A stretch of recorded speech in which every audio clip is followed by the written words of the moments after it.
আজকে আলোচনা করব পুলিশ রিপোর্ট নিয়ে এবং পুলিশ রিপোর্টের পরে নারাজি পিটিশন কেন দাখিল করা হয় এবং নারাজি পিটিশন অগ্রাহ্য করা হইলে কেন রিভিশন দাখিল করা হয় এবং কোথায় রিভিশন দাখিল করা হয়।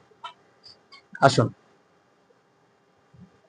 ফৌজদারি কার্যবিধি 1898 এর সেকশন 173 তে পুলিশ রিপোর্ট সম্পর্কে বলা রয়েছে এবং পুলিশ রিপোর্টের মধ্যে দুইটি বিষয় উল্লেখিত, একটা হচ্ছে চার্জশিট এবং দুই নম্বরটি হচ্ছে ফাইনাল রিপোর্ট।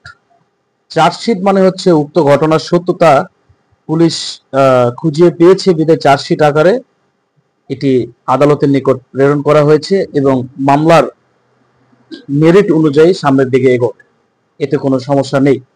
কিন্তু তদন্তের পরে যদি ফাইনাল রিপোর্ট যদি ম্যাজিস্ট্রেটের নিকট যদি পুলিশ কর্মকর্তা যদি প্রেরণ করে থানা থেকে এবং সেই প্রেক্ষাপটে যদি আসামির যদি অব্যাহতি কিংবা আসামি যদি খালাস পায়, তাহলে যিনি ফরিয়াদি কিংবা বাদী পক্ষ তিনি তো কোনো রেমেডি পেলেন না, তো উনি এইটার উপরে ভর করে উনি কিন্তু নারাজি পিটিশন দাখিল করতে পারেন যে এই ফাইনাল রিপোর্টে আমি সন্তুষ্ট নই, এই ফাইনাল রিপোর্টটি সঠিকভাবে অ্যাপ্রোপ্রিয়েট ভাবে তদন্ত করা হয় নাই।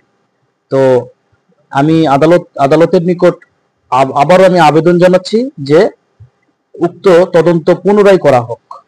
এটা হচ্ছে নারাজি পিটিশনের মূল গ্রাউন্ড। এখন আপনি এই নারাজি পিটিশন আপনি যখন দাখিল করলেন, উক্ত আদালত নারাজি পিটিশনকে অগ্রাহ্য করলেন কিংবা প্রত্যাখ্যান করলেন, তখন একজন ফরিয়াদি কিংবা বাদীর আর কোনো রাস্তা রয়েছে? আইন কি তাকে কোনো রেমেডি দিবে? হ্যাঁ, আইন তাকে আটকিয়ে দিবে না, আইন রেমেডি দিবে এবং এটি উচ্চ আদালতে অর্থাৎ দায়রা জজ কোর্টে একজন ফরিয়াদি এবং অথবা বাদী দায়রা জজ কোর্টে রিভিশন দাখিল করতে পারবেন যে কেন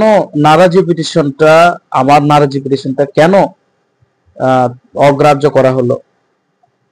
এই গ্রাউন্ডের উপরে তিনি উচ্চ আদালতে রিভিশন দাখিল করতে পারবেন।